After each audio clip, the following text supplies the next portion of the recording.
अरिहंताणं बोली।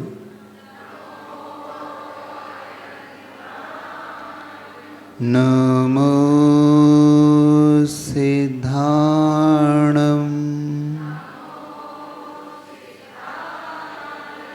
नमो आयर्याणं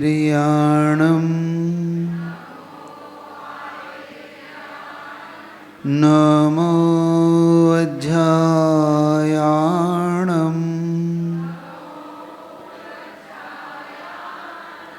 नमो लोये सौवसाहुणम्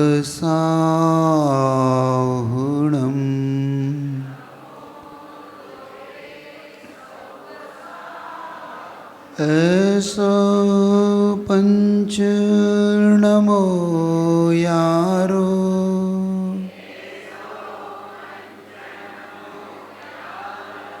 सवपावपणाशनो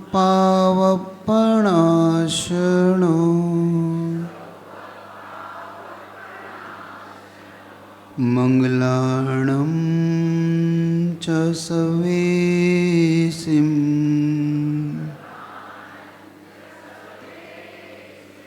परमं हवै मंगलम्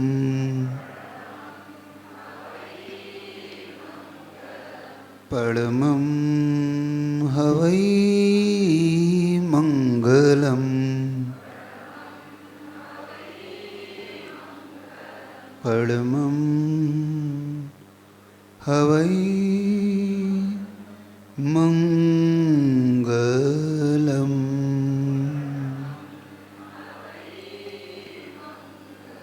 पंच परमेष्टि भगवान की जय हो। गुरुवराचार्य विद्यासागर जी महाराज की जय हो। परम पूज्य आचार्य प्रभु समय सागर जी महाराज की जय हो। समस्त मुनि संघ की जय हो। जल ब्रह्म जो विशाल सागर महामुनि राज की समस्त आचार्य संघ की। एक बात आप सभी से जानना चाहता हूँ कि धर्म तिराता है या धर्म डूबो भी सकता है। आप जिस चातुर्मास को कराना चाह रहे हो वो आपके उद्धार का कारण बने और पतन का भी कारण हो सकता है। सुन रहे हैं आप लोग? ये चातुर्मास आपके उद्धार का कारण भी हो सकता है और ये चातुर्मास आपके पतन का कारण भी हो सकता है। डिपेंड आप पे करता है। आपसे पूछना चाहता हूँ, क्या धर्म से उद्धार ही होता है? ऐसा नियम है कि धर्म से पतन भी हो सकता है?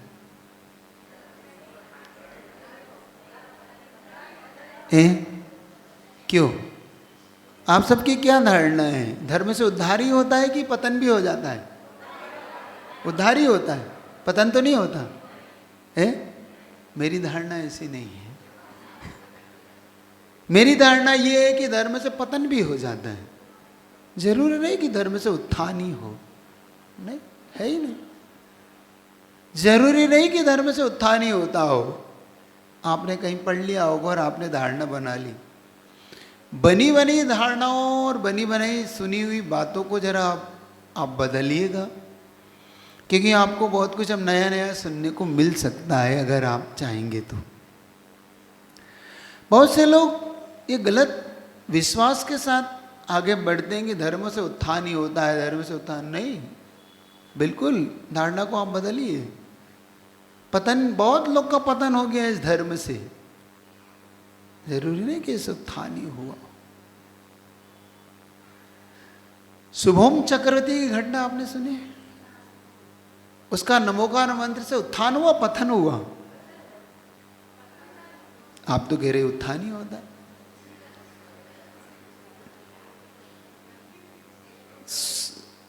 नमोकार मंत्र से उत्थान ही होता हो?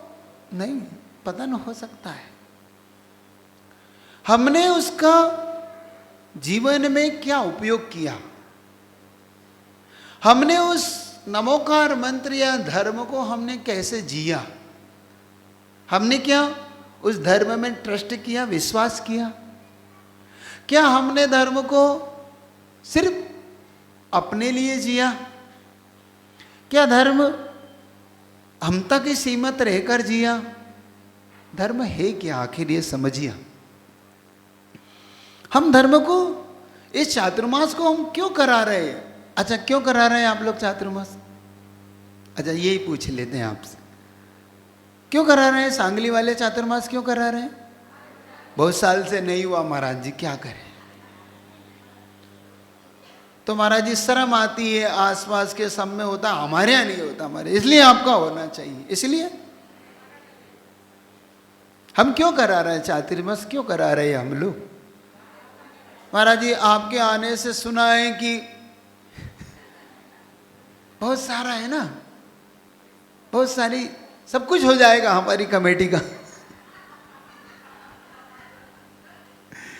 जो काम बचे रहेगा वे सब पूरे हो जाएंगे महाराज जी। हमने सुना है महाराज जी आपका बहुत बड़ा नाम है, इसलिए करा रहे।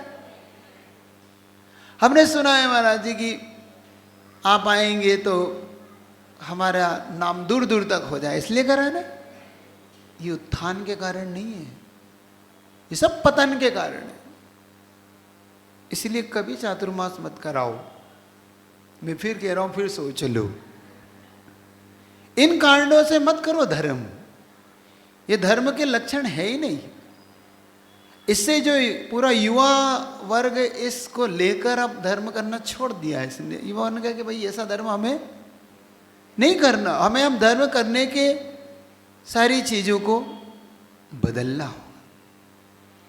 हम अब अपने लिए धर्म करना है। किस लिए करना है? और जो अपने लिए करता है वो पर के लिए जरूर करता है, ये इसका सिद्धांत है। जो अपने लिए करता है वो पर के लिए जरूर करता है, ये नियम है। करता अपने लिए लेकिन वो देता पर को है ना, है कि नहीं? अच्छा, इस बात को महिलाएं बहुत अच्छी तरह से समझ लेंगी। अब आप लोग आहार दान करने में बहुत विश्वास रखती हैं है ना? एक होता है अपने बच्चों को खिलाना, है ना, और एक होता है मुनि महाराज को देना। सबसे ज्यादा आनंद किसको आता है आपको?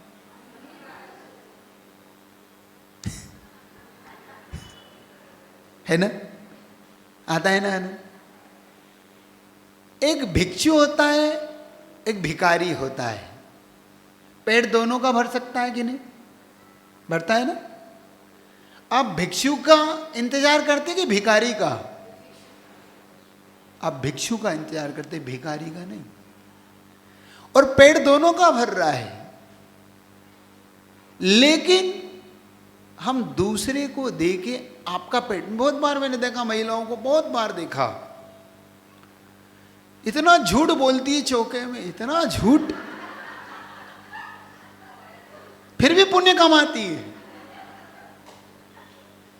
ऐसा देखना, मेरे सामने लाई कटोरी, लीजिए महाराज।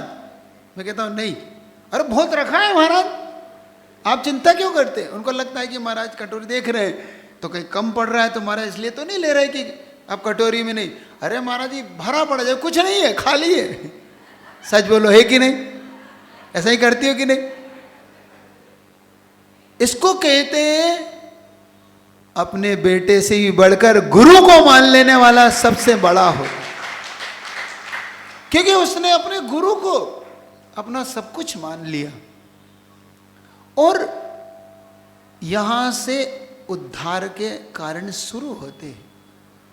जब हमने अपना सर्वस्व गुरु को मान लेते हैं, हम अपने प्रभु को मान लेते हैं, हम सब कुछ मान लेते हैं, बस यहीं से उद्धार होता है। उद्धार के कारण मैंने कहा ना, जो अपने लिए चाहता है वो पर को जरूर देता है। एक छोटा सा आपको उदाहरण देता हूं। एक बार एक भिखारी या एक भिक्षुक घर घर रोटी मांग रहा था। और उसमें एक सेंटेंस उसका बहुत सुनने लायक था। वो सेंटेंस था, कौन ऐसा है जो मुझे 2 रोटी देगा? कौन ऐसा है जो मुझे 2 रोटी देगा? एक खाऊंगा, एक फेंकूंगा। सुनना आप लोग, बहुत गजब की घटना है। अजीत सुनो, कभी काम आएगी तुम्हारे उदाहरण में। एक खाऊंगा, एक फेंकूंगा। क्या बोल रहा था वो? जल्दी मना, तुम्हें मना। एक खाऊंगा, एक फेंकूंगा। एक व्यक्ति ने उसे 2 रोटी दे दी और उसके पीछे हो लिया, पीछे पीछे चल दिया। पार्टी मांझे तुम जो कहे पार्टी पार्टी मांगे, पार्टी मांगे चाला तो पीछे पीछे चला वो देखता है 2 रोटी का करता क्या है। एक रोटी उसने, एक गाय खड़ी थी उसे खिला दी और एक रोटी उसने खा ली। तो उस व्यक्ति ने प्रश्न किया कि आप तो कह रहे थे एक रोटी खाऊंगा एक फेंकूंगा, आपने काई कहा? आपने तो गाय को खिला दी। सुनना, मैंने कहा ना, जो खुद को चाहता वह दूसरे को जरूर देता है। उसने कहा सुनो, जो मैंने गाय को खिलाई है वो मैंने खाई है, और जो मैंने खाई वो मैंने फेंक दी है रोटी। जो दूसरे को देता है वो अपना होता है। अरे अपने लिए तो बहुत कुछ कर लिया। हम कितने लोग हैं अपनी यश कीर्ति चाहते हो संसार में? तुम्हारी यश कीर्ति दूर दूर तक फैले, है ना? सभी चाहते हैं कि महाराज हमारा यश फैले। लेकिन क्या हम कभी जिन शासन का यश कीर्ति का पताका हमें लेके चले? नहीं चलते ना, हम लेके नहीं चलते। बहुत से लोग को शर्म आती है कि हम झंडा क्यों उठाएं। मैंने देखा बहुत से लोग, बहुत बार देखा, उन्हें झंडा दे दोगे 2 मिनट पकड़ेंगे, फिर ऐसा करेंगे या तो ऐसा फेंक देंगे या उसे गाड़ी करके किसी को पकड़ा देंगे, भैया हम नहीं उठाते। नौकर है क्या? नहीं। अगर जिन शासन की पताका उठाने में अगर हमें शर्म आ रही है तो समझ लेना अभी जिन शासन को हमने समझा ही नहीं है। मैं कहता हूं एक बार इस जिन शासन की पताका का मत सोचना। बॉर्डर पे सैनिक देश के झंडे के लिए अपनी जान देता है, लेकिन गिरने नहीं देता। जब तक स्वयं नहीं गिर जाता, जब तक उसका झंडा गिरने नहीं देता, वो प्राण देता है। और अपन अपने जिन शासन के लिए हमें झंडा उठाने में भी, ध्वज उठाने में भी शर्म आती। आती ना? आती कि नहीं आती? नहीं आती? बहुत से लोग को आती है, इसलिए कह रहा हूं। और सबको लगता है कि भाई हम क्यों जाए। नहीं, कल जब ये रथ यात्रा निकले, कल यहां से जब रथ यात्रा बढ़े तो तुम्हें बोलना ना पड़े कमेटी को कि ये ध्वजा पकड़ो। तुम कहो कि हमारा ध्वजा कहाँ है जो मेरे को लेके चलना है, जो जिन शासन की पताका मुझे फेरा है। सुनना, इसको स्वयं अपने, ऐसा नहीं हो कि हाँ भाई पकड़ो फेंक, नहीं। समझ लो कि अभी हमने जिन शासन की ध्वजा का महत्व समझा नहीं है। और जब हम चले तो हमारे पास मंगल कलश हो। कितने लोग इस चतुर्मास को मांगलिक बनाना चाहते हो? कमेटी भी सुने, आज पूरे आपको आज बता रहा हूं, कल नहीं बताऊंगा। कल जब यहां से महाराज निकले तो खाली हाथ नहीं। कमेटी के सदस्य कम से कम 9-11 श्रीफल ऐसे गिनती से, एक व्यक्ति ने शांति धारा में हाथ लगा लिया। करते हो ना? हाँ बड़ा हाथ लगाओ। महाराज क्या है? एकता का सूत्र है महाराज, है ना? एक में सब समाये मारे आज हम लोग। एक श्रीफल, मैंने पूछा एक श्रीफल क्यों चढ़ाते हो तुम लोग? महाराज जी पूरी समाज का, पूरी नगर का एक है ये, एकता का सूत्र। अलग अलग हो जाएंगे, अलग अलग चढ़ाएंगे, इसलिए कंजूस कहीं के है। अरे टोकरे भर भर के चढ़ना चाहिए। और तुम्हारे यहाँ तो उत्तर भारत में तो बिचारों के पेड़ नहीं है तो टोकरे भर के चढ़ाते हैं। तुम्हारे यहाँ तो वृक्ष के वृक्ष लगे हैं, जितने चाहे तोड़ लाओ अपने खेत से, है लगेगे नहीं खेत पे। तो क्यों गई ऐसा यहाँ पे सबसे पहले। और एक जहाँ से आप लोग आए हो, जिस जिनालय से, या तो आज जाके या कल सुबह, सबसे पहले पूरे सांगली के 8-9 जिनालय, कितने हैं, कितने जिनालय हैं? 9 11।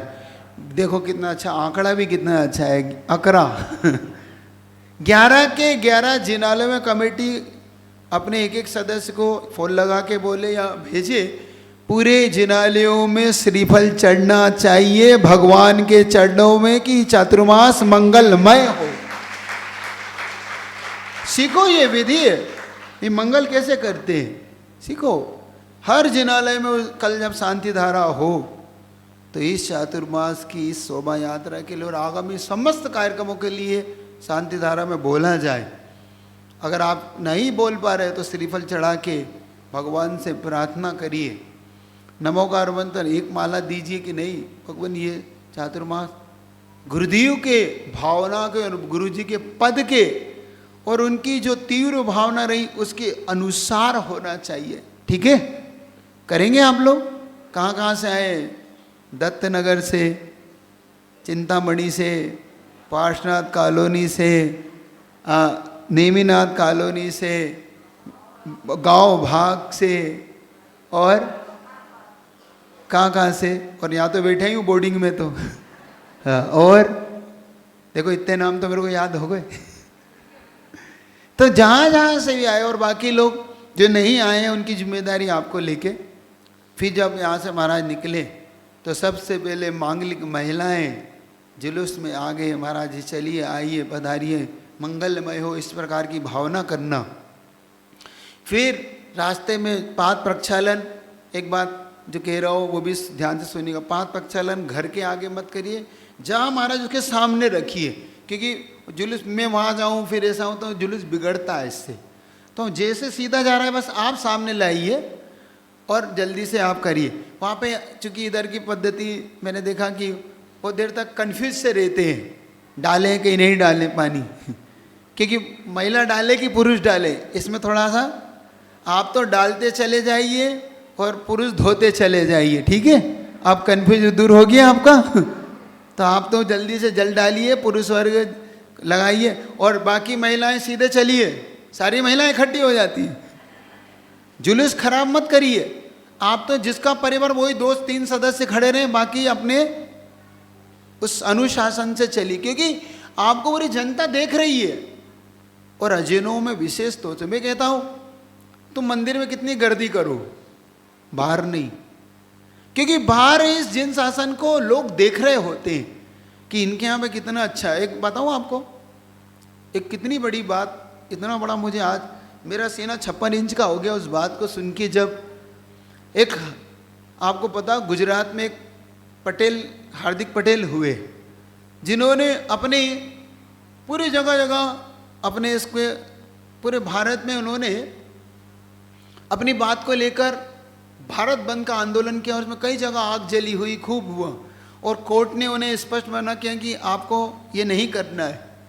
और उसी से कुछ 6 महीने पहले अपन सबका एक पूरे भारत को हमने बंद का आह्वान किया था और रैलियां निकाली थी, आपको याद होगा, संथारा के लिए, याद है?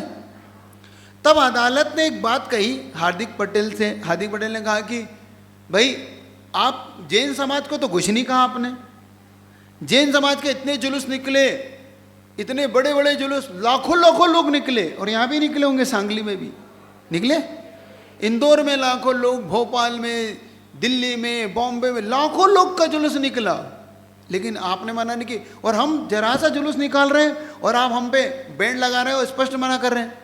कोर्ट ने जो जवाब दिया मेरा दिल प्रसन्न हो गया। कोर्ट ने कहा सुनो, जैन समाज से जुलूस की तुलना मत करो, लाखों लोग निकले, लेकिन सुनो, अभी अभी ताली नहीं, अभी ताली नहीं, इसके बाद बजाना, इसके बाद, इस पंक्ति के बाद, लाखों लोग निकले लेकिन भारत में एक सुई भी नहीं घूमी, ये जैन समाज का जुलूस था, इसलिए हमने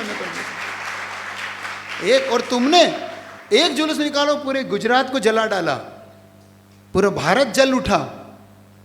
ये जैन समाज के जुलूस में बता रहा हूं, पुलिस की जरूरत नहीं पड़ती। और यहां पे 150 का जुलूस निकले तो हजारों पुलिस लगाना पड़ती है। इसलिए मैं कह रहा हूँ कि इसका गौरव रखना, इस जैन शासन का गौरव आपके हाथ में, इसको बना के रखोगे कि नहीं? तो आपके हाथ में बिल्कुल आनंद से बड़े उससे चलेंगे अपन। बाकायदा एक पूरा आपको शेड्यूल पूरा तय करके दिया जाएगा। और समय का ध्यान रखना, 1 बजे यानी 1 बजे, कितनी बजे? हाँ, 1 बजे जुलूस लग जाना चाहिए। मतलब इंतजार नहीं होना चाहिए कि महाराज आ रहे हैं कि नहीं आ रहे, आप लग जाइए। और इंतजार भी करना पड़े तो करना है आपको। अरे महाराज जी नहीं आए, 10 मिनट हो गया, 5 मिनट हो गया, 15 मिनट हो गया, हम जब से खड़े नहीं, इतना क्या ये इंतजार आपको क्या देगा? ये लाइन सुनना मेरी, ये इंतजार महाराज हमें क्या देगा? मैं फिर बोलता हूं, अगर देवसास गुरु को अपना इंतजार करना पड़े तो समझना जीवन में तुम्हें हर अच्छी चीज का इंतजार करना पड़ेगा। तुम्हें नहीं मिलेगी, तुम्हें उसका इंतजार करना पड़ेगा। और देवसास गुरु का तुमने इंतजार कर लिया तो हर अच्छी चीज तुम्हारा इंतजार करेगी कि हमें इनको मिल जाए, हर अच्छी चीज। ये सिद्धांत है, इस सिद्धांत को पकड़ना। तो जीवन में देवसास गुरु तुम्हारा इंतजार ना करे, तुम किसका इंतजार करोगे? समझ गए कि नहीं? कमेटी ने अपनी पूरी प्लानिंग कर ली है। मेरे बहुत दिनों से आपको पूरी प्लानिंग के बारे में बताया है, बाकायदा उसको शेड्यूल हुए भाई है। और महिला वर्ग ऐसे ही, फिर कुछ महिलाएं वहाँ पे जाके जब प्रवेश से पहले वहाँ पर हाथ पाँव प्रक्षालन करके फिर श्रीफल भेंट करके और परिक्रमा करके महाराज की, कुछ ज़्यादा नहीं तो इतनी सारी महिलाएं करेंगे तो वो परिक्रमा ही नहीं होगी। कुछ उसकी बोली लगवा दूँ मिल जाएगी, मैं सही बता रहा हूँ। अगर मैंने महत्व बता दिया परिक्रमा का तो इनमें से ये भी 11 मिल जाएगी मुझे। बहुत बड़ा महत्व है उसका। तो मांगलिक महिला समझती है ना, मांगलिक महिला, वो मांगलिक महिलाएं महाराज का अगवानी करके बैस का ड्रेस कोड से कि आइए महाराज प्रवेश करिए आप चातुर्मास में। फिर उस स्थल पर जाकर बाकायदा मंदिर के दर्शन जिनालय, वहाँ पर कमेटी भगवान को श्रीफल भेंट करेगी। फिर संत निवास में एक आपके भगवान है ना, वहाँ भी भेंट करिए। फिर बाकायदा अपन उस स्थल पर जाकर अपन चलेंगे। सारे काम समय से होंगे। मेरा ऐसा भाव है कि आपको महाराज जी को पूरी तरीके अच्छी तरीके से सुनने को मिले, तो आप लोग इस तरीके से पूरे जुलूस को करेंगे। प्रच्छना करना है, अब 15-20 मिनट है अभी करना है। चलिए तो जल्दी जल्दी जिसको भी करना है अपना नाम किसको देंगे? तो एक व्यक्ति नाम लिख ले भाई, जल्दी से खड़ा हो जाए कोई भी एक व्यक्ति। हाँ शुरू करें। शंका समाधान प्रारंभ होता है। जिन जिन को शंका पूछनी है वो अपनी शंकाएं यहाँ रख सकते हैं। हाथ खड़े कर दो तो फटाफट शुरू हो जाएगा। हसला सुरुवात, हसला वीणा आवटे। दूसरा माइक का है, एक और था ना, हाँ वो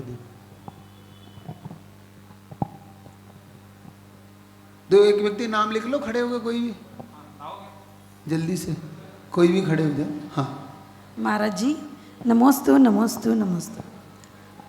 महाराज इधर इधर महाराज जी तीर्थंकर होते हैं, वो जन्मते हैं, फिर उनका एज कैसा होता है? अभी उनका 16 वर्ष के ही रहते हैं क्या? उनका एज होते होते उनका कांति कम हो जाता है? नहीं, गुरुजी ने हमेशा और आगम भी इसको मानता है कि तीर्थंकर जैसे युवा होते हैं ना, पूरे जीवन काल में युवा, बिल्कुल युवा है, उनका रूप बना रहता है बाकायदा। जैसे एक 20-22 साल का जो व्यक्ति होता है ना, इस तरीके से उनका स्वरूप एक बार एक उम्र के बाद वह बुरा बना रहता है जीवन पर्यंत तक। गुरुजी ने इसी को लेकर जो मंदिर बनाई है ना आजकल बिना बाल वाली, वो इसीलिए बनाई थी कि उनका जो स्वरूप है वो जिंदगी पर्यंत ऐसा ही बना रहता है, इसीलिए वहाँ पर उसका। महाराज जी लेकिन उनके बच्चे होते हैं, उनको तो एज हो जाएंगे। देखो यही तीर्थंकर प्रकृति की विशेषता है। विशेषता के कारण उनमें ये विशेषता आती है कि वो तीर्थंकर प्रकृति का बंध की ये विशेषता है, उस तीर्थंकर प्रकृति के बंध के कारण है, क्योंकि उनका सारा जो कुछ जब ब्लड खून उनका सफ़ेद होता है, उनके नख और केस नहीं बढ़ते हैं, इस दीक्षा के बाद, उसके बाद केवल ज्ञान के बाद वो सब, तो ऐसा वहाँ मान के चलना चाहिए, इसलिए उनकी वो है ऐसी बनी। नमस्तु नमस्तु नमस्तु। हाँ, दूसरी शंका। नमस्तु महाराज जी, नमस्तु कोई नमस्तु। बात। जय श्री नोर जी। हाँ, जयश्री नोरजे। महाराज जी, आचार्य श्री का समाधि हो गया, हम सब रोए, आज भी याद आते तो हम सब के आंखों में आंसू आते, ये आर्त ध्यान है क्या? नहीं, ये बात आर्त ध्यान नहीं कहलाती, क्योंकि जो हमारा उपकारी होता है, जिनसे हमारा जीवन आज बदलना है, हमने सब कुछ उनसे पाया है, और जब उपकारी का विषय होता है तो हर व्यक्ति के मन में उनके प्रति श्रद्धा होती है। आज तक हम अपने परिवार के लिए तो खूब रोए, पिता गए तो रोए, पति गए तो रोए, पत्नी या माँ गई तो रोई। अरे हमारे लिए तो वो इन सब से ऊपर उठ के थे, वो हमारे सब कुछ थे, वो उनके जाने के लिए तो हमें क्या नहीं रोना पड़े, सब कुछ हमारा। तो उनके जाने के बाद ऐसा लगता है कि कभी कोई व्यक्ति ऐसे होते हैं जिनके जाने से हमारा सब कुछ चला गया। महान, उनकी महानता की एक परिसीमा थी वो, क्योंकि हमसे उनका अस्तित्व नहीं था, उनसे हमारा अस्तित्व था, वो हमारे सर्वस्व थे।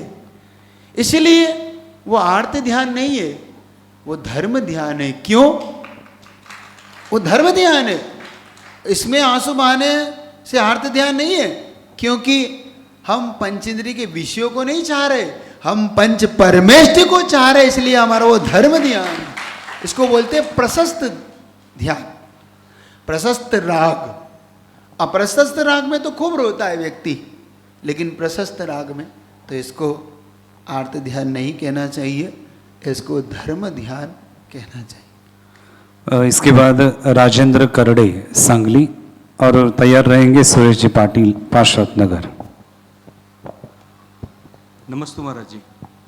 महाराज जी, हमें जो 2000 सागर का तरस पर्याय मिलता है निगोद से निकलने से ही, तो उसमें 8-8 भाव जो लिखा है, 8-8-8, ये लगातार 8 है या 8 छोड़ने के बाद फिर एक बार कभी भी मिल सकता है? मनुष्य पर्याय में वो 8-8 नहीं, वो 16-16 है, 48 भाव है वो लगातार की अपेक्षा से है। क्योंकि इस मनुष्य पर्याय से मनुष्य जब बनेगा तो वो ऐसा बनता है कि 16 बार पुरुष, 16 बार महिला, 16 बार नपुंसक, अगर लगातार बनता है मनुष्य में। और बीच में अगर वो देव में चला जाए, तिरन चल जाए, नरक चल, तो कटअप हो जाता है, ऐसा वहाँ पर है वो।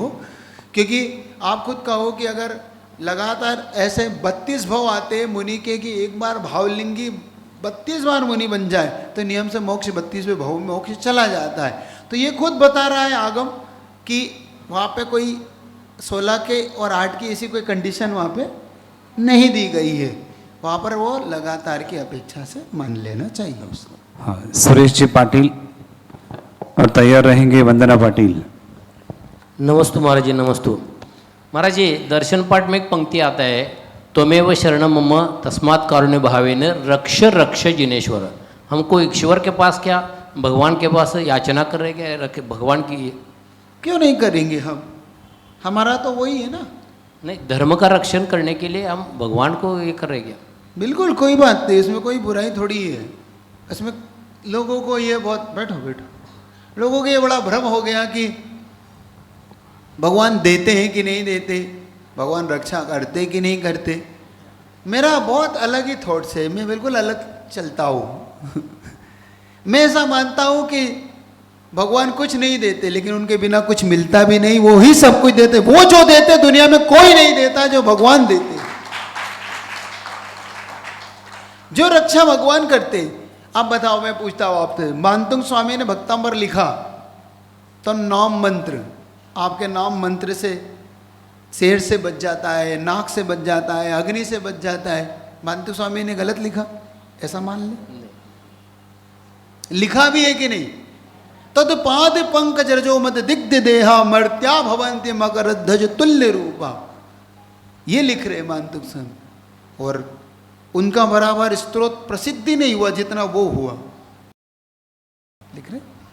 आचार्य समंतभ्रत स्वामी लिख रहे, आप पढ़िए स्वयंभू स्त्रोत। आचार्य कल्याण मंदिर में कुमुदचंद मौर्य महाराज लिख रहे, और बता दूं, एक ही भाव स्त्रोत में पढ़ लीजिए आप। विसापहार में धनंजय लिख रहे, आप पढ़िए इन लोगों ने क्या नहीं लिख दिया, गजब लिख दिया इन्होंने। कभी इनको समझने का पुरुषार्थ किया आपने? उनसे ही वो हमारी रक्षा करेंगे कि हम उनकी रक्षा करेंगे, ये मैटर बात का है।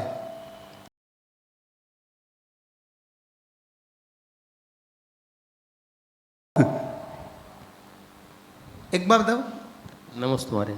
हाँ, तुम्हारी बात को बता देता हूँ, सिंपल देता हूँ। जैसे कि आपका बेटा पढ़ता है, कॉलेज जाता है और पूरे इंडिया लेवल पे टॉप आता है, तो आपका बेटा से कोई पूछता है जब, बेटा तुम बताओ, तुम्हारे टॉप आने के पीछे कौन है, क्या है? तो आपका बेटा अगर ये कहता है कि मेरे पापा और मेरी मम्मी या उनका आशीर्वाद है और उनके कारण ही मैं आज टॉप आया हूँ, तो गलत कहता है, सही कह रहा है? सही है। सही है। एक मिनट, सही है ना? हाँ, नहीं। बस नहीं है नहीं, पुरुषार्थ उसका है ना महाराज जी। तो उसे क्या कहना चाहिए? मैं पढ़ा हूँ, मेरे माता पिता का तो कुछ अधिकार ही नहीं है इसमें। मैं खाली निमित्त मात्र हो गए महाराज। आपके बेटे की पूछ रहा हूँ, आपके नहीं पूछ रहा हूँ, आप तो निमित्त तो हो ही। तो आपका बेटा क्या कहेगा? आपका बेटा यही कहेगा, नहीं मेरे माता पिता के कारण मैं आज इस पोजीशन पे हूँ, और नहीं कहता है तो सच्चा बेटा ही नहीं है वो सच्चा बेटा ही नहीं है, वो तो दुर्योधन है। क्योंकि दुर्योधन हमेशा स्वयं लेना चाहता था, कभी उसने श्रेय दिया ही नहीं किसी को, दुर्योधन ने। और राम हमेशा दूसरे को श्रेय देता था कि ये तो मेरे माता पिता का है, मेरा तो कुछ है ही नहीं। अगर समझ लेना, ये कहलाती है सभ्यता। सत्यता तो ये है कि आपके बेटे ने पुरुषार्थ किया, और सभ्यता तो ये है कि मेरे माता पिता के आशीर्वाद से पास हुआ, ये कहलाती है सभ्यता। वहां पे सभ्यता का द्योतक है वो। और भक्ति में जब अनुराग से भरता है ना, तो क्या कहता है भगवान, आप ही हो। समझ में आ रही है? सभ्यता में सब कुछ प्रभु हमारा होता है, और सत्यता में तो हमारा पुण्य पाप होता है। समझ रहे इस बात को? हमने इसे समझा ही नहीं कभी। भक्ति में और अध्यात्म में बड़ा अंतर है। भक्ति में वो सब कुछ होता है, और अध्यात्म में स्वयं सब कुछ होता है। इसमें हम डिफरेंट ही नहीं करते। हम अपने आप को उनमें गलत भक्ति कर बैठते हैं। हम भगवान से अपने आप की तुलना कर बैठते हैं। नहीं, ये भक्ति है ही नहीं। सुन रहे हो कि नहीं? तो आप भक्ति कर रहे हैं उस समय, अभी बता दो, आप भक्ति कर रहे हैं कि आप सामयिक कर रहे हैं? आपने ये कहा, त्वमेव रक्ष रक्ष त्वमेव शरणं मम रक्ष रक्ष जिनेश्वर। ये भक्ति कर रहे हैं कि सामयिक कर रहे हैं? दर्शन पाठ भक्ति है। भक्ति है ना? तो बस भक्ति में वो ही सब कुछ होता है। तो हमें जब सामने वाले की भक्ति कर रहे हैं तो सब कुछ वही है, ऐसा मान के चलिए। नमस्ते महाराज। नमस्ते। वंदना पाटिल, चिंतामणी नगर। जल्दी खड़े हो जाए। माधुरी पाटिल, नमस्ते महाराज अपन तैयार रहे थे? महाराज जी, भावना योग हम सामयिक में कर सकते हैं क्या? हाँ, कर सकते हैं, लेकिन आप योग में तो मतलब भावना योग में आप सामयिक कर सकते हैं, लेकिन सामयिक में भावना योग ना करें।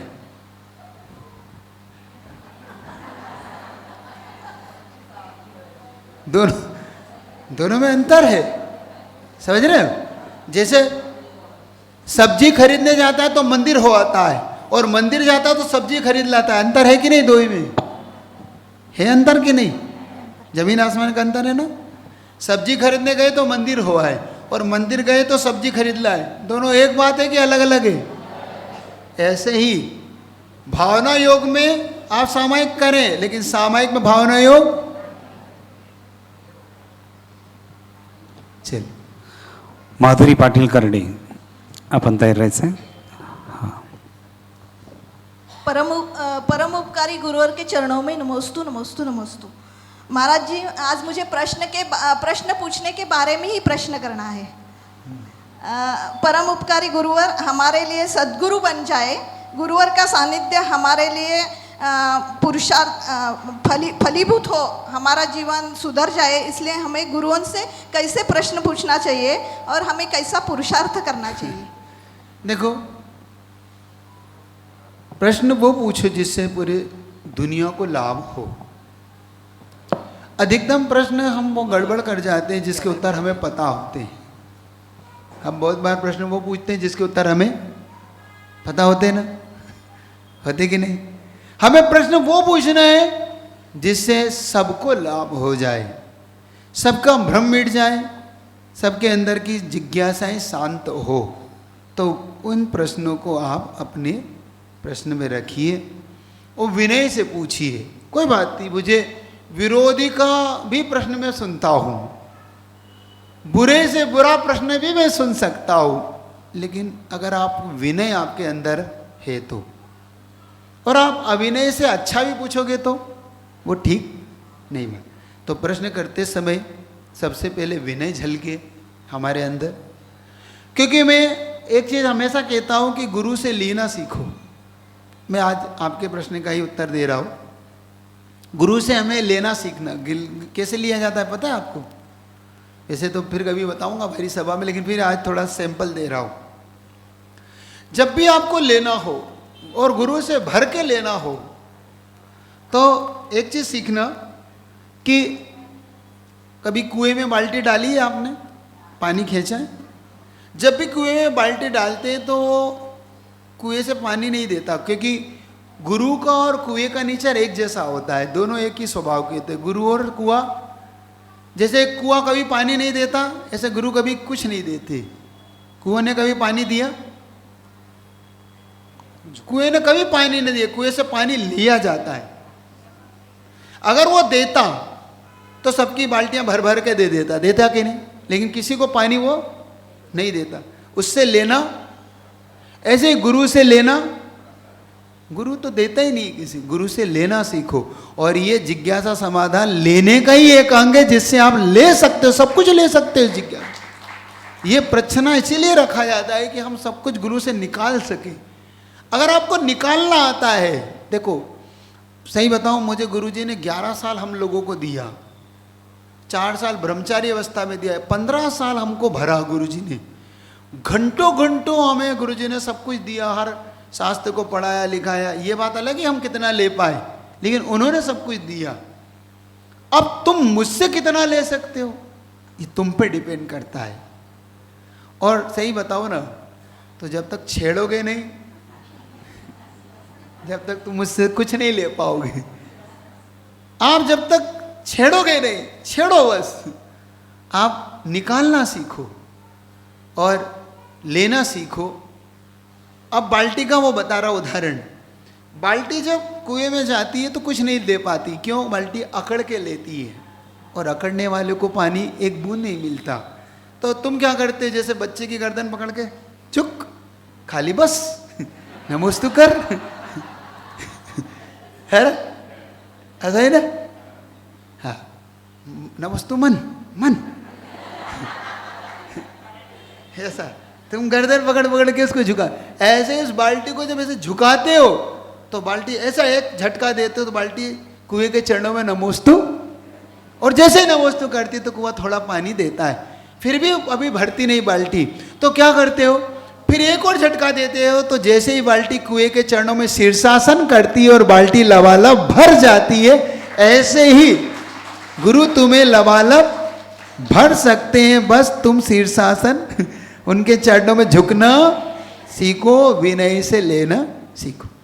सुमंगल पाटील नांद्रे, डॉक्टर जयपाल चौगुले पण तयार राहायचं आहे। नमस्ते महाराज जी, नमस्ते महाराज जी, नमस्ते महाराज जी। धार्मिक आत्मा और धर्मात्मा आत्मा, इसमें फर्क और श्रेष्ठ का? धार्मिक आत्मा और धर्मात्मा, ना धर्मो धार्मिकेर बिना। धर्मात्मा वही होता है जहाँ धर्म धारण किया जाता है। तो धर्म गुण है, धर्मात्मा गुण ही है। तो धर्मात्मा आत्मा कहो, धार्मिक आत्मा कहो, ये दोनों एकार्थवाचक है, ये दोनों भिन्न भिन्न नहीं है। धर्म जिसके अंदर पाया जाए वो धार्मिक कहो चाहे धर्मात्मा कहो, वो सिर्फ व्याकरण का वहाँ पे अंतर है, बाकी कोई अंतर नहीं। डॉक्टर जयपाल चौगुले, विजय निर्वाणे सर, आपण तयार राहायचंय. नमस्ते महाराज जी, नमस्ते नमस्ते महाराज जी. भारत सरकार हो या महाराष्ट्र शासन, बच्चे दो ही पैदा करना चाहिए ऐसा कानून बनाया है.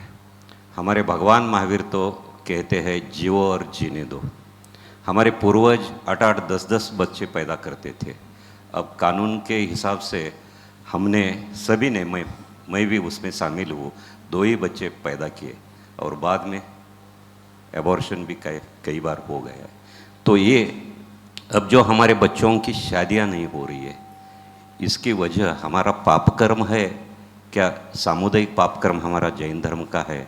तो अभी हम ज़्यादा बच्चे पैदा कर सकते हैं, लेकिन कानून के हिसाब से नहीं कर पा रहे हैं. देखो, कानून अलग वस्तु है, कानून का एक अलग स्वरूप है. मुझे कानून के बारे में जानकारी नहीं है, लेकिन अगर हम जैन धर्म को देखने का पुरुषार्थ करें तो वहाँ पे 2 ही चीज़ का उन्होंने वर्णन किया.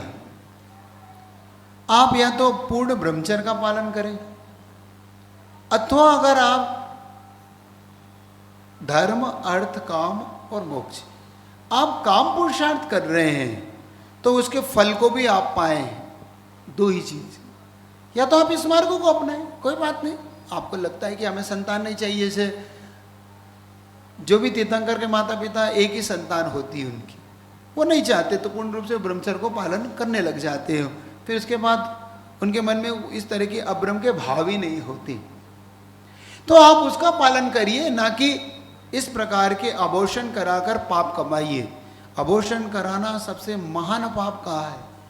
गर्भपात कराना मतलब एक मुनि की हत्या करना है, एक आरिका की हत्या करना है, एक अच्छे व्यक्तित्व की हत्या करना है. ये आप मान के चलना, अगर आपने ये करा भी हो ना तो इसका आप प्रायश्चित ग्रहण करिए, क्योंकि आगम कहता है कि ऐसे व्यक्ति को सूतक और पातक के वारदान का पात्र, और अभी से ऐसा पात्र नहीं है.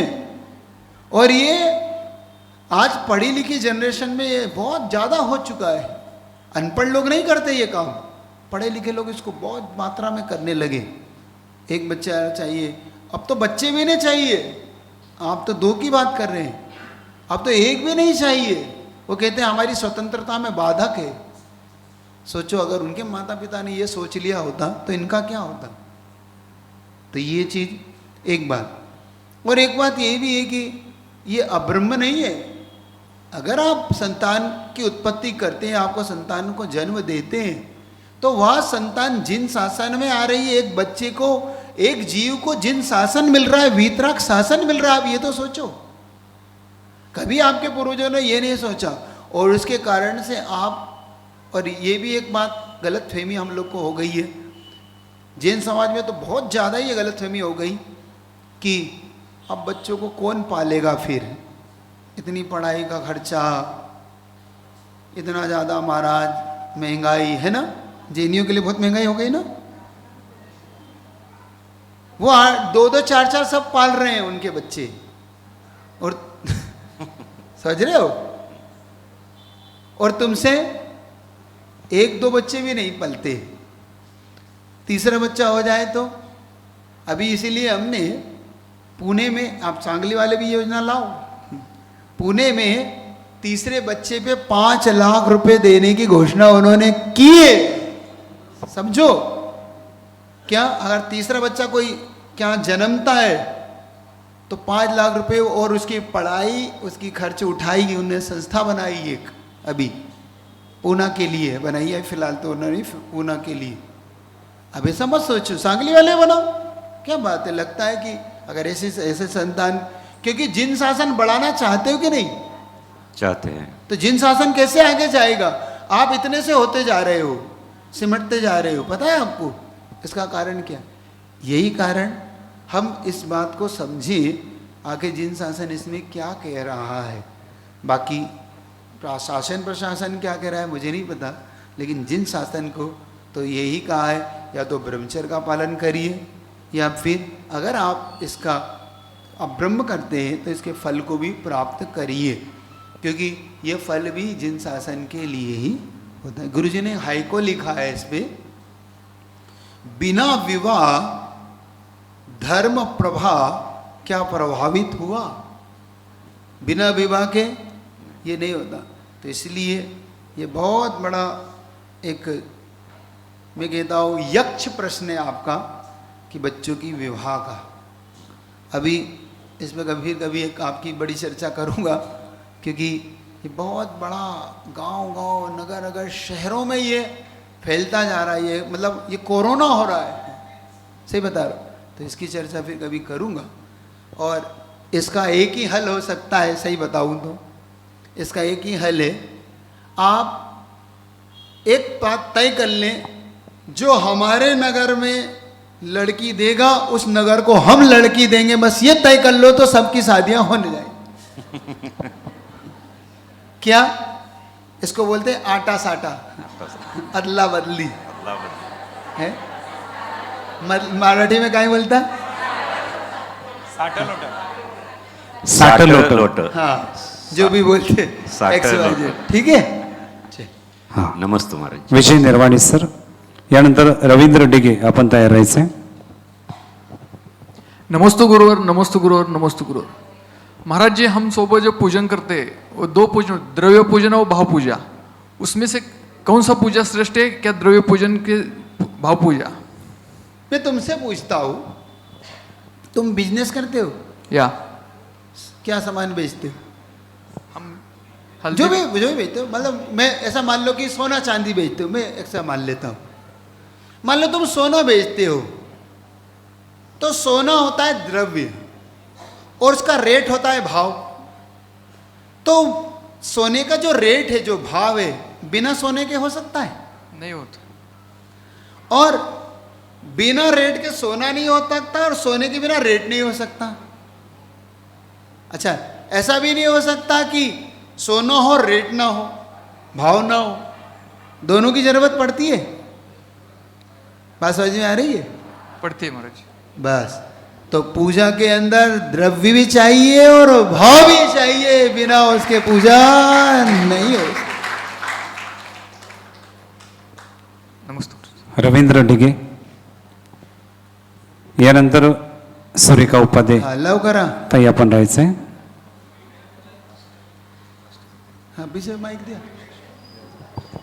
महाराज जी नमस्ते नमस्ते नमस्ते। खेती में आप खेती करते हैं, तब जो हिंसा होते है उसका प्रायश्चित हम कैसे करेंगे? आचार्य ने और जिन शासन ने खेतीबाड़ी को कभी भी हिंसा का कारण नहीं माना। उद्योगी हिंसा, आरंभी हिंसा और विरोधी हिंसा, ये तीन हिंसाएं होती है। खेतीबाड़ी को तो गुरुजी ने कभी हिंसा का विषय माना ही नहीं। जो हिंसा होती है उसका प्रायश्चित यही, इतना बड़ा प्रायश्चित नहीं है उसका, क्योंकि वो कौन से उद्योग में हिंसा नहीं होती। खेतीबाड़ी को गुरुजी ने माना है जीवन दाता। अगर किसान ना हो तो इस भारत में जीवन की कल्पना ही नहीं, पूरे विश्व में कल्पना ही कर सकता। मैं तो ये कहता हूं कि किसान ही जीवन को देने वाला होता है, धर्म ध्यान को बढ़ाने वाला होता है, तो किसान होता है, शेतकारी करने वाला होता है, हो ही नहीं सकता उसके बिना। आप अनुमान लगा के देखो, क्या बिना अन्न के, बिना पानी के, बिना भोजन के क्या जीवन चल सकता है? सोना चांदी वाला सोना चांदी खाएगा, कपड़े बेचने वाला कपड़ा खाएगा, गाड़ी बेचने वाला गाड़ी खाएगा, क्या खाएगा? वो खाएगा तो दो रोटी, और वो आएगी कहाँ से? खेती से। इसीलिए किसान को अन्नदाता बोलते हैं। क्या बोलते हैं उसको? दाता मतलब जीवन प्रदान करना। तो किसान अगर ये प्रयोजन बना के चलता है कि ये सबके जीवन उपयोगी हो, तो किसान को दाता कहा है, इसलिए उसको उतना पाप नहीं है वहाँ पर। हाँ, उसका प्रायश्चित के रूप में वो कुछ इस प्रकार का वहाँ पे अपने आप ही कर लेता है कि जिससे कि उस पाप से वो बच जाता है। हाँ, इतना ज़रूर करता है वो कि आपसे भी कहना चाहता हूँ और जो किसान है उनसे भी कहना चाहता हूँ कि जो पेस्टिसाइड्स का उपयोग हो रहा है उससे थोड़ा सा आप बचिए, क्योंकि आपका अन्न स्लो पॉइजन ना हो जाए, धीमा जहर। क्योंकि जो पेस्टिसाइड डलता है वो नियम से उसको जहरीला बना रहा है और उसके अंदर बहुत कैंसर, धरती बंजर हो रही है, कैंसर हो रहा है, ऐसे ये रोग हो रहे हैं। तो ये विशेष तौर से हमको ध्यान रखना है। और ऑर्गेनिक हो जाए तो बहुत अच्छा है। आप अगर ऑर्गेनिक खेती कर लेंगे तो मैं मानता हूँ कि मुनि महाराज की आयु कई साल बढ़ जाएगी और उनकी साधना बढ़ जाएगी मुनियों के लिए। क्योंकि वो जब आपका द्रव्य जब ऑर्गेनिक होगा तो मुनि महाराज के स्वास्थ्य को ठीक रहेगा, स्वास्थ्य ठीक होगा तो साधना अच्छी होगी। तो चाहते हो ना मुनि महाराज की आयु लंबी हो, तो ऑर्गेनिक खेती करो। सूर्यकांत उपाध्ये आणि नंतर शेवटचं तयाराचं आहे सेजल बेले। नमस्तु गुरुदेव, नमस्तु। मेरा प्रश्न है, भाव वंदना क्या है और भाव वंदना हम कैसे करें? अभी मैंने बताया, अभी द्रव्य पूजा और भाव पूजा का ऐसा ही भाव वंदना के लिए लगाइए। वंदना और स्तुति दो चीज होती है। वंदना में एक तीर्थंकर को लेके जो की जाती है वो वंदना कहलाती है, और 24 तीर्थंकर को लेके जो की जाती है वो स्तुति कहलाती है। तो जब वंदना करने हम जाएं तो हम अपना सर्वस्व उन्हें पहले तो स्वीकार लें। हम अपने आप को ना वहाँ पे गौड़ करें, मतलब हम खो दें, हम में और उनमें एक में एक हो जाए, जिसे बोलते हैं ना, मतलब हम उनको अपना सर्वस्व दे दें, मतलब हम खो जाए उनमें। इसको बोलते हैं भाव वंदना। इसको बोलते हैं संश्लेष संबंध जैसा होता ना, दूध और पानी एक में एक हो जाता है। ऐसे ही भक्त और भगवान जब एक होने लगता है, वह भगवान में इतना डूब जाता है कि उसे ये भी पता नहीं पड़ता कि मेरे बेटे की लाश मेरे सामने रख दी गई है। धनंजय कवि का पढ़िएगा इतिहास, कि बेटे कभी सामने कि ये मर रहा है बेटा, और वो भगवान में इतने लीन हो गए, इतने लीन हो गए कि उन्हें यही नहीं पता पड़ रहा कि मैं बेटा मेरा सामने। इसको बोलते हैं भाव वंदना। तो भाव जब होता है तो उसका भाव अपने से ऊपर प्रभु को मान लेता है, प्रभु को स्वीकार लेता है वो, तब उसकी भाव वंदना हो जाती है। आध्यात्मिक दृष्टि से इसको भाव वंदना कहते हैं। जब हम लोग ध्यान में लीन होते, अपनी शुद्धोपयुक्त दशा में जाते, वो अध्यात्म उसे भाव वंदना कहता है। और व्यवहार में जब भक्त भगवान में लीन हो जाता है उसे भाव वंदना कहते हैं। सेजल बेले। नमस्ते महाराज जी, मेरा प्रश्न है कि जैन धर्म सबसे अलग और श्रेष्ठ क्यों है? जैन धर्म की विशेषता एक बहुत अलग विशेषता है। एक बात मैं कहता हूँ, जैसे मैं इसके एक एग्जाम्पल देता हूँ तुम्हें। जब अभिषेक होता है तो हमारे जैन धर्म के अभिषेक में क्या विशेषता है, इससे जैन धर्म को पकड़ना। सारे संसार में जब भगवान के ऊपर जल डलता है, क्योंकि हर धर्म का अपना भगवान है, हर शासन का एक अपना ईश्वर है, और उस ईश्वर पर जब जल जलता है तो ईश्वर पवित्र हो जाता है, हो जाता ना, वो भगवान पवित्र हो जाते हैं। लेकिन जैन शासन में जब भगवान पर जल डलता है तो भगवान पर जल डलता है और भक्त पवित्र हो जाता है। ये जैन शासन की खासियत। सारे धर्मों में भगवान भगवान है, भक्त भक्त है, कभी भगवान भक्त नहीं बनता, वहाँ बनता ही नहीं। वो भक्त भक्ति ही रहेगा और भगवान भगवान रहेगा। जैन शासन की खासियत है कि जब भक्त भगवान को अपना लेता है तो वो भी भगवान बन जाता है, भगवान अपने जैसा बना लेते हैं। ये जैन शासन की खासियत है। जैन शासन की खासियत है कि यहाँ पर बचपन से वो संस्कार दिया जाता है करुणा का, दया का, कि हम घास को तोड़ने में भी डरते ना, हम चींटी को भी बचा के चलते हैं, हम परिग्रह को भी संग्रह में बदल डालते हैं, हम हर चीज़ का उपयोग करना चाहते हैं। जैन शासन बड़ा ही अलग ही ढंग का है। इसको सिर्फ समझने का दृष्टिकोण आपका बदलना होगा। तो जैन शासन में बहुत सारी खासियत है।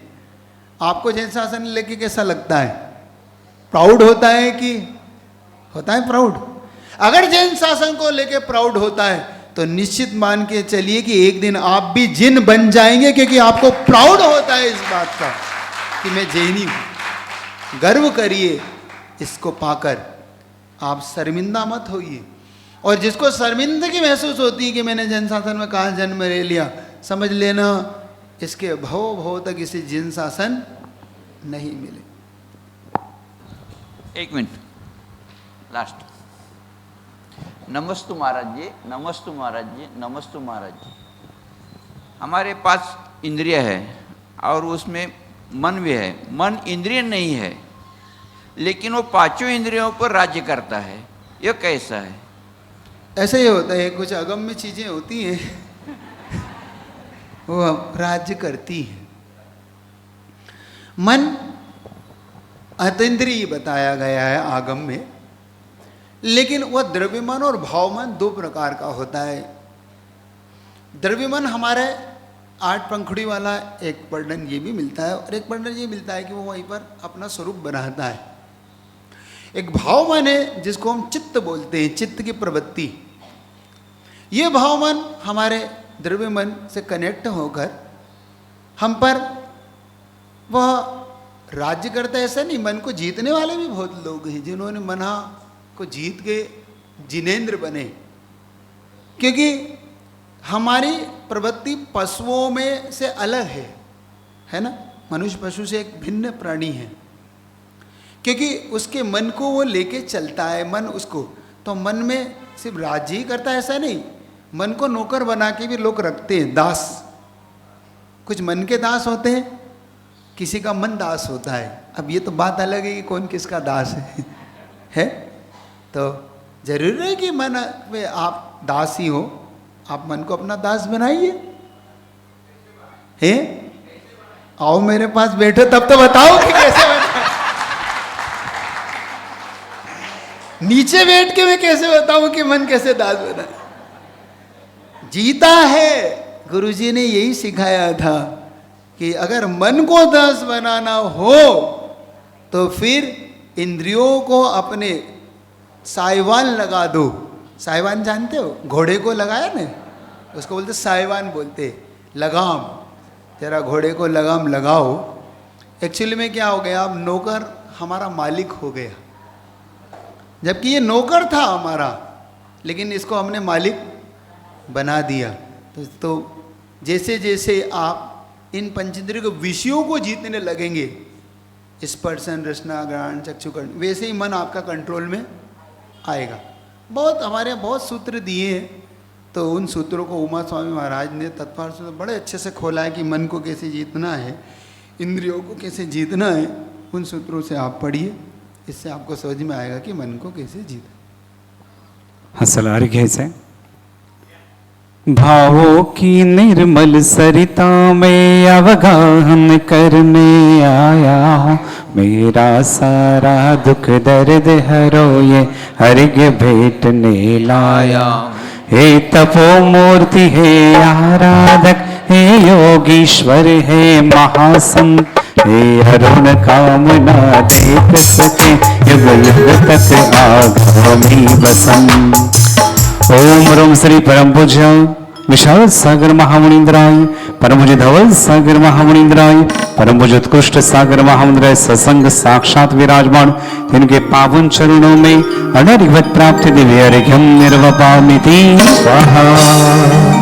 प्रभु देव तुम। कल सुबह का क्या है प्रोग्राम? कल सुबह का कुछ है? यही